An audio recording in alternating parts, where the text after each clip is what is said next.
Kamu pasti sadar ya, setiap kali ada skandal kriminal kelas kakap yang pecah ke publik, media langsung berkerumun layaknya lalat yang nemuin sumber cahaya paling terang. Bener banget. Nah, dalam kasus Jeffrey Epstein, titik terang itu selalu seputar gosip.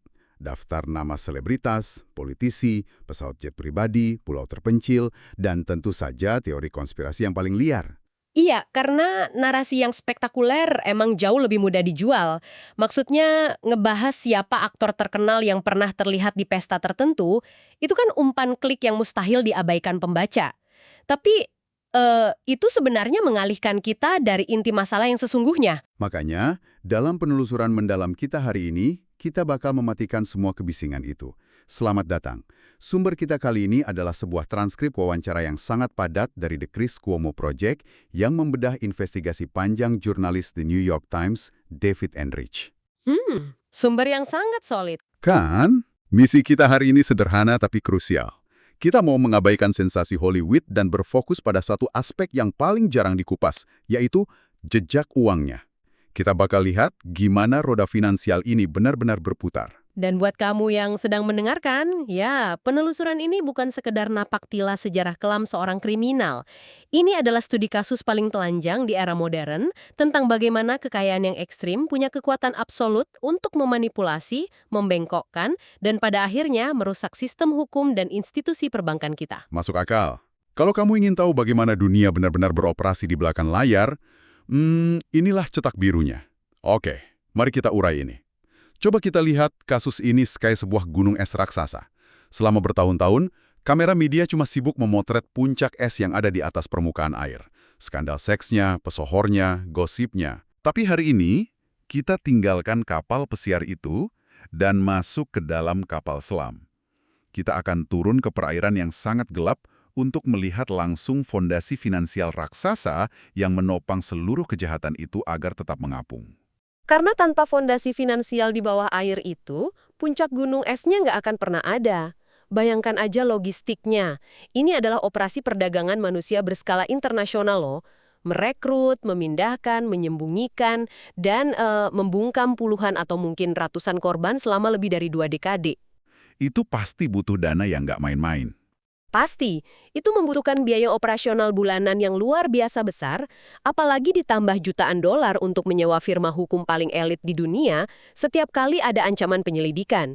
Jadi, pertanyaan utamanya bukan sekedar siapa yang terbang pakai pesawatnya, tapi dari mana bahan bakar jutaan dolar itu berasal. Nah, untuk menjawab itu, kita harus menelusuri kembali dari mana kekayaan Epstein ini bermula.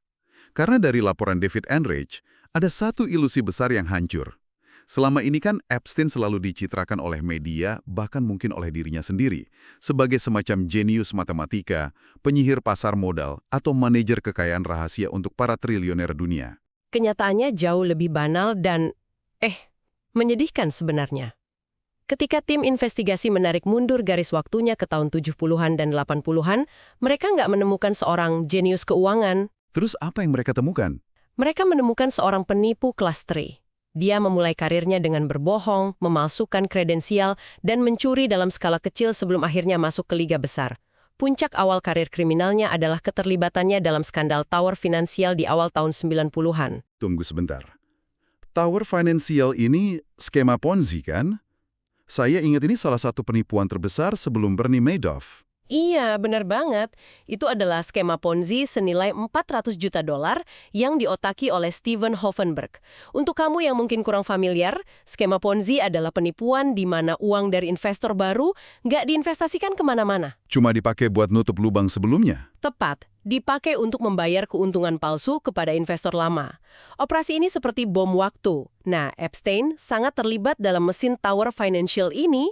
Ketika bom waktu itu meledak dan pemerintah federal mulai turun tangan, mereka udah menyiapkan dewan juri untuk menyeret semua orang yang terlibat. Hoffenberg akhirnya dipenjara selama 20 tahun. Tapi Epstein nggak dipenjara sama sekali kan? Dia seolah-olah menguap begitu saja dari dakwaan. Gimana mekanisme pelolosannya ini bisa terjadi kalau dia sedalam itu terlibat di Tower Financial? Bukti-bukti investigasi mengarah pada satu kesimpulan. Dia membalikan keadaan dengan menjadi informan pemerintah. Epstein ini sangat pandai membaca arah angin. Saat dia merasa lantai kapal mulai miring dan air mulai masuk, dia nggak repot-repot menambal bocornya. Dia langsung lompat ya? Iya, dia langsung mencari skoci, menghubungi pihak berwenang, memberikan secarik dokumen rahasia atau informasi yang cukup untuk menjerat bosnya, lalu melompat pergi. Dia membiarkan ratusan investor dan rekan kerjanya tenggelam, sementara dia berenang bebas dengan membawa uang yang udah sempat dia keruk. Oh, wow. Tunggu sebentar. Jadi mitos tentang kecerdasannya itu palsu. Dia pada dasarnya hanya kayak parasit finansial yang terus melompat dari satu inang ke inang lain untuk menyelamatkan dirinya sendiri. Persis seperti itu. Tapi yang bikin saya nggak habis pikir, kalau dia cuma penipu manipulatif tanpa keahlian perbankan yang nyata, gimana ceritanya parasit ini tiba-tiba bisa punya akses ke pulau pribadi dan rumah paling mewah di jantung Manhattan? Uang hasil curian dari Ponzi sebesar apapun pasti bakal habis dong. Pasti ada institusi besar yang membukakan pintu untuknya. Nah, disinilah kita masuk ke ranah pengaktif atau enablers. Kunci dari transformasi Epstein ada pada institusi perbankan raksasa, secara spesifik Deutsche Bank dan JP Morgan. Bank-bank raksasa dunia. Iya, laporan tersebut merinci bagaimana bank-bank ini dengan sengaja mengabaikan peringatan internal mereka sendiri. Dalam dunia perbankan, ada yang namanya bendera merah atau red flag system otomatis yang bakal mendeteksi kalau ada transaksi aneh. Contohnya kayak gimana tuh yang dilakukan Epstein? Kayak penarikan uang tunai ratusan ribu dolar berturut-turut, atau transfer kawat dalam jumlah masif ke rekening perusahaan cangkang yang nggak jelas bisnisnya apa. Epstein memicu bendera merah ini terus-menerus selama 15 tahun. 15 tahun. Gila sih. Disinilah bagian yang sangat menarik. Biar saya coba kasih analogi. Bayangkan kamu tinggal di sebuah gedung apartemen mewah. Detektor asap di salah satu unit menyala dengan sangat nyaring. Lampu merahnya berkedip, alarmnya berteriak selama 15 tahun tanpa henti siang dan malam. Pasti sangat mengganggu. Tapi, satpam gedung malah naik ke lantai itu, menepuk pundak si penyewa, lalu mencabut baterai detektor asapnya. Kenapa? Karena si penyewa itu bayar sewa setara dengan separuh pendapatan gedung. Tapi apakah murni hanya karena uang, atau ada hal lain yang ditawarkan Epstein? Yang sangat menarik di sini adalah analogi detektor asap itu menggambarkan persis apa yang terjadi di Departemen Kepatuhan bank-bank tersebut. Awalnya sih alasannya murni finansial. Epstein punya miliaran dolar di rekeningnya, dan yang lebih penting dia menjadi makelar yang membawa klien-klien super kaya lainnya ke bank. Dia pembawa klien VIP. Benar. Tapi di dalam JP Morgan, situasinya melewati batas profesionalisme menuju kompromi moral yang mengikat. David Enrich menemukan jejak komunikasi email antara Epstein dan Jes Staley yang saat itu adalah salah satu eksekutif paling senior di JP Morgan. Oh, saya baca bagian ini. Ngeri banget. Sangat ngeri. Bahasa dalam email-email itu sangat mengisyaratkan bahwa Epstein mengatur akses eksklusif ke wanita-wanita muda untuk Staley. Ya ampun. Jadi, ini bukan lagi sekedar soal manajer bank yang tutup mata demi bonus akhir tahun. Ini udah masuk ke ranah di mana si bankir disandra oleh rahasianya sendiri. Epstein punya alat pemeras atau setidaknya pengaruh psikologis yang sangat kuat terhadap para pengambil keputusan di bank. Dan itu menjelaskan kenapa aliran dana Epstein nggak pernah dibekukan. Tapi yang lebih mengejutkan adalah penyangkalan dari para petinggi bank. Jamie Dimon, CEO JP Morgan, bersumpah di bawah sumpah bahwa dia nggak pernah mendengar nama Jeffrey Epstein sebelum kasusnya meledak ke publik. Masa sih? Dimon kan dikenal di seluruh Wall Street sebagai seorang micromanager ekstrim. Seseorang yang tahu persis detail terkecil soal perusahaannya. Makanya. Maksudnya, seorang CEO yang mengatur siapa saja yang boleh pakai fasilitas jet perusahaan, tiba-tiba nggak tahu siapa klien individu paling kontroversial yang membawa ratusan juta dolar ke banknya selama lebih dari 1 dekade. Itu sama sekali nggak masuk akal. Setuju. Hanya ada 2 realitas yang mungkin terjadi di sini. Pertama, Jamie Dimon benar-benar buta terhadap operasional banknya sendiri, dan reputasi micromanagernya adalah kebohongan. Atau kedua, dia berbohong di bawah sumpah. Kemungkinan kedua terdengar lebih logis. Tentu, meskipun jurnalis nggak menemukan dokumen spesifik yang bisa memenjarakan Dimon atas kebohongan, rentetan ancaman pembongkaran inilah yang bikin JP Morgan dan Deutsche Bank akhirnya panik. Mereka memutuskan untuk membayar ratusan juta dolar sebagai penyelesaian gugatan di luar pengadilan. Uang tutup mulut dalam skala korporat ya? Kurang lebih begitu. Mereka membayar penyelesaian itu dengan satu tujuan utama, menghindari proses discovery dalam hukum. Discovery ini mimpi buruk bagi perusahaan manapun yang menyimpan rahasia. Kenapa begitu? Karena dalam fase persidangan ini, pihak penuntut berhak meminta pengadilan untuk memaksa bank menyerahkan setiap email internal, pesan teks, memo, dan catatan telepon, tanpa ada yang boleh disembunyikan. Daripada isi email para eksekutif mereka tersebar di halaman depan koran keesokan harinya, mereka lebih memilih merugi ratusan juta dolar seketika. Menakjubkan. Mereka membeli kerahasiaan mereka sendiri. Tapi ini memicu kemarahan baru buat saya pas baca transkripnya. Kalau bank-bank ini jelas bersalah, kalau eksekutif mereka tertangkap basah di email, terus di mana penegak hukum? Maksud saya FBI, Departemen Kehakiman, mereka pada kemana? Kita sedang melihat kegagalan fatal, bukan cuma di sektor korporasi, tapi di jantung sistem peradilan pidana kita. Inilah kenapa dokumen tersebut sangat penting.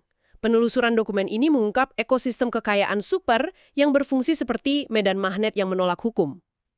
Miliarder sekelas Les Wexner, pendiri Victoria's Secret, dan maestro ekuitas swasta Leon Black punya hubungan finansial yang sangat dalam dan membingungkan dengan Epstein. Padahal mereka kan bos besar yang biasanya ngatur semuanya.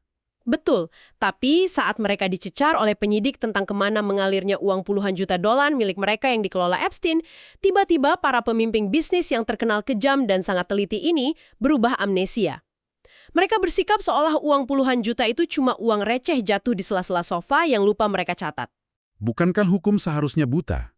Dan saat dihadapkan dengan miliarder yang punya ingatan selektif dan tim pengacara paling mahal di Amerika ini, apa reaksi para jaksa? Mereka mundur. Mundur. Dan persen di pengadilan, tapi rekor itu palsu. Mereka nggak pernah kalah karena mereka hanya mau mengambil kasus yang pasti menang. Kasus-kasus kecil, menargetkan orang-orang tanpa sumber daya? Kalau jaksa cuma mengejar kasus yang pasti menang dan menghindari orang-orang dengan pengacara mahal, apakah itu berarti keadilan kita pada dasarnya punya label harga? Sangat terlihat seperti itu. Mekanismenya sederhana kok. Sistem hukum adalah soal siapa yang bisa bertahan paling lama. Jaksa itu kan pegawai negeri dengan anggaran terbatas. Sementara miliarder bisa membiayai firma hukum yang menagih $2.000 per jam untuk menghujani jaksa dengan ribuan halaman dokumen, penundaan sidang, dan mosi hukum sampai jaksa itu kehabisan napas dan dana. Dan ketakutan untuk kalah melawan pengacara elit inilah yang melahirkan kesepakatan hukum paling memalukan di tahun 2008 di Florida ya. Tolong jelaskan gimana mekanisme kesepakatan konyol itu bisa terjadi? Saat itu, kepolisian lokal dan jaksa negara bagian di Florida sebenarnya udah membangun kasus yang sangat solid. Tapi karena mereka kewalahan dengan taktik intimidasi legal dari tim pengacara Epstein, kasus itu diambil alih oleh jaksa federal. Dan bukannya malah dihancurkan? Malah diajak kompromi? Tepat. Alih-alih mengusut tuntas Epstein, jaksa federal yang dipimpin oleh Alexander Acosta justru bernegosiasi secara rahasia. Mereka memberi Epstein hukuman belasan bulan di mana dia diizinkan keluar sel setiap hari untuk bekerja dari kantornya. Itu sih bukan penjara, itu jam malam kantor. Iya, asalkan dia mengaku bersalah dan didaftarkan sebagai pelanggan seks. Jaksa federal saat itu bahkan punya keberanian untuk menyebut pendaftaran pelanggar seks itu sebagai sebuah kemenangan besar. Jadi, keadilan emang punya label harga. Kalau hukum itu buta, dia tampaknya bisa tiba-tiba melihat dengan sangat jelas kalau pihak tersangka menyodorkan tagihan miliaran dolar. Dan kekosongan keadilan inilah yang berbahaya. Ketika sistem penegakan hukum gagal menjalankan tugasnya di depan mata publik, masyarakat tahu ada yang nggak beres. Ketika publik merasa dibohongi oleh institusi resmi, mereka mulai mencari jawaban mereka sendiri di tempat lain, yang sayangnya seringkali berakhir di ruang gema konspirasi. Yang membawa kita ke bagian paling bising dari kasus ini, peperangan antara faksi politik melawan fakta nyata dari dokumen. Ada sekitar 3 juta halaman dokumen yang akhirnya dibuka ke publik. Dan yang menarik, The New York Times nggak cuma nyuruh jurnalis membaca satu persatu karena itu mustahil. Mereka menggunakan teknologi AI untuk menyisir polanya. Benar. Sistem AI tersebut dirancang untuk memproses data hukum yang nggak terstruktur. Alih-alih sekedar mencari nama orang, AI ini diprogram untuk memetakan hubungan. Kayak bikin jaring koneksi gitu ya? Landasan pacu tertentu. Nah, pada tanggal yang sama, dengan jadwal kunjungan seorang tokoh publik, AI memilah 3 juta halaman itu untuk mencari anomali birokrasi, bukan mencari konspirasi. Tapi orang-orang di luar sana kan nggak peduli sama anomali birokrasi. Mereka mengharapkan konspirasi sebesar film Hollywood. Kelompok sayap kanan dari faksi kayak QAnon udah sangat yakin dokumen ini bakal mengungkap keberadaan sekte Illuminati pemuja setan yang mengendalikan dunia. Sementara itu, kelompok sayap kiri menuntut bukti keterlibatan Donald Trump. Ya, mereka udah nyiapin spanduk kemenangan karena yakin bakal menemukan bukti definitif semacam rekaman video atau kwitansi eksplisit yang menunjukkan bahwa Donald Trump terlibat langsung dalam kejahatan perdagangan manusia tersebut. Dan dokumen-dokumen itu pada akhirnya mengecewakan ekspektasi radikal kedua belah pihak. Di sini kita harus benar-benar bersandar pada apa yang tertulis dalam dokumen tanpa memihak siapapun. Fakta mengenai keterlibatan Donald Trump itu sangat bernuansa. Oke, apa kata dokumen soal Trump? Dokumen dan kesaksian mengonfirmasi bahwa Trump memang memiliki hubungan sosial yang dekat dengan Epstein sejak akhir 80-an hingga awal 2000-an. Mereka berbagi ketertarikan yang sama pada gaya hidup elit Manhattan dan properti mewah. Tapi ada titik putusnya kan? Ada. Hubungan mereka terputus dan tampaknya cukup tajam sekitar tahun 2003 atau 2004. Beberapa laporan menyebutkan ini murni perselisihan bisnis soal lelang properti di Florida. Setelah titik itu, nggak ditemukan jejak keterlibatan yang mengaitkan Trump dengan aktivitas kriminal Epstein. Tapi anehnya, yang bikin publik makin curiga, belakangan ini, Trump dan sekutu-sekutunya malah mati-matian nolak perilisan dokumen terbaru ini pada awal 2025, padahal sebelumnya berjanji akan sangat transparan. Itu manuver yang pasti memicu lebih banyak teori konspirasi. Tapi secara bersamaan, kita nggak boleh melupakan ironi besarnya. Pemerintahan pertama Trump pula lah yang secara hukum akhirnya menjatuhkan Epstein. Benar juga. Lalu gimana dengan tokoh kuat lain? Nama mantan Presiden Bill Clinton kan juga sering banget disebut-sebut. Iya, nama-nama kuat seperti Bill Clinton juga terus diselidiki oleh jurnalis. Volume spekulasi soal dia luar biasa tinggi. Namun, banyak dari tuduhan yang paling ekstrim terkait para petinggi politik ini bersumber dari laporan tip line atau saluran telepon aduan anonim FBI. Masalahnya dengan tip line itu, siapa aja bisa nelpon dan ngeklaim apa aja kan? Sebuah telepon anonim ke FBI dicatat dalam dokumen resmi, tapi itu nggak serta-merta mengubahnya jadi fakta hukum. Sangat sulit bahkan hampir mustahil bagi jurnalis untuk memverifikasi secara independen klaim-klaim dari penelpon tanpa nama yang masuk ke tip line tersebut bertahun-tahun yang lalu. Jadi ini kayak penonton di stadion sepak bola yang dengan marah menuntut agar tim lawan didiskualifikasi, sementara wasit di tengah lapangan sedang memeriksa rekaman video dengan cermat yang menunjukkan bahwa kedua tim mungkin sama-sama melanggar aturan. Dan dunia nyata ternyata jauh lebih membosankan, namun lebih rumit dari film Hollywood. Nggak ada markas rahasia pemuja sepan. Yang ada cuma korupsi korporasi biasa. Korupsi yang sangat birokratis dan sangat difasilitasi oleh sistem yang dirancang untuk melindungi mereka yang punya uang. Tapi ya, terlepas dari jutaan halaman yang disisir dengan teknologi tercanggih sekalipun, penelusuran kita ini berujung pada jalan buntu fisik. Dua jalan buntu lebih tepatnya.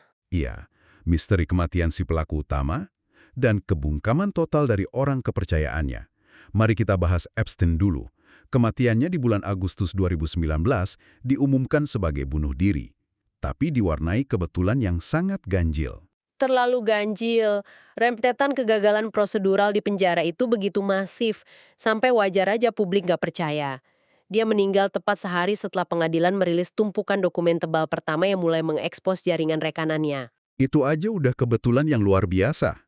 Belum lagi detail operasional penjaranya. Dia nggak punya teman satu sel, penjaganya tertidur, dan berbohong, ditambah lagi selnya dipenuhi kain spray orange ekstra yang seharusnya nggak boleh ada di situ. Kombinasi kelalaian ini terjadi di salah satu fasilitas federal dengan pengamanan paling ketat di Amerika loh. Sangat sulit dipercaya ini murni kebetulan. Sangat. Nah, setelah kematiannya, fokus langsung beralih ke Ghislaine Maxwell. Disinilah saya merasa logika kita diuji keras. Maxwell sekarang membusuk di penjara federal. Dia bukan mafia jalanan, dia nggak punya catatan kriminal sebelumnya, tapi dia menolak memberikan satu nama pun kepada jaksa. Padahal biasanya dalam kasus terorganisir kayak gini, pelaku bawahan akan bernyanyi untuk menyelamatkan diri. Kan, dalam kasus mafia manapun, orang selalu menukar informasi untuk kebebasan. Fakta bahwa dia memilih diam di penjara federal, bukankah itu secara logis berarti apa yang dia sembunyikan atau siapa yang dia lindungi jauh lebih mengerikan daripada penjara itu sendiri? Jika kita menghubungkan ini dengan gambaran yang lebih besar, psikologi Maxwell nggak bisa dilepaskan dari keluarganya. Dia berasal dari keluarga dengan sejarah kriminalitas dan kebohongan yang epik. Ayahnya, Robert Maxwell, adalah raja media yang terlibat skandal pencurian ratusan juta dolar dari dana pensiun karyawannya, lalu meninggal sangat misterius, jatuh dari kapal pesiarnya di tengah laut. Jadi dia udah biasa dengan bayang-bayang kehancuran. Betul, dia tumbuh dalam dinasti yang terbiasa dengan kebohongan publik, manipulasi, dan kejatuhan. Mungkin kebenaran yang dia simpan jauh lebih merusak nasibnya sendiri atau nyawanya daripada hukuman penjara 20 tahun yang dia jalani sekarang. Wow, asuransi nyawa sangat rasional kalau dia tahu kekuatan miliarder di luar sana. Wow, penelusuran kita ini benar-benar membuka mata. Mari kita rekap sebentar buat kamu yang dengerin. Kita mulai dari ilusi seorang jenius keuangan, mengungkap wujud aslinya sebagai penipu kelas 3. Penipu yang difasilitasi oleh bank-bank buta yang mengabaikan bendera merah demi komisi. Ya, dan dilindungi oleh jaksa yang penakut dari Chicken Seat Club, lalu dikaburkan oleh kebisingan politik sayap kiri dan sayap kanan. Kenapa ini penting buat kamu pahami? Karena memahami kasus Epstein berarti memahami gimana kekuasaan dan kekayaan ekstrim benar-benar beroperasi di dunia nyata. Bukan lewat pertemuan rahasia Illuminati di ruang bawah tanah ya, tapi melalui birokrasi biasa, pengacara super mahal, dan motif keuntungan institusi yang legal. Tepat sekali. Dan ini membawa kita pada satu pemikiran terakhir yang provokatif. Kalau seorang penipu biasa aja bisa mengeksploitasi sistem keuangan dan hukum global sebegitu dalamnya hanya karena dia tahu cara memindahkan uang institusi raksasa, mana lagi saat ini yang sedang memperlakukan operasi kriminal besar lainnya sebagai sekedar klien VIP yang menguntungkan? Hanya karena dokumen keuangan mereka terlihat menjanjikan? Pertanyaan yang seharusnya bikin penegak hukum dan kita semua merinding. Karena sistem itu masih berjalan sampai sekarang. Bener banget. Terima kasih telah bergabung dalam penelusuran mendalam kita kali ini. Tetaplah kritis dan teruslah bertanya tentang apa yang bersembunyi di balik angka dan berita utama. Sampai jumpa.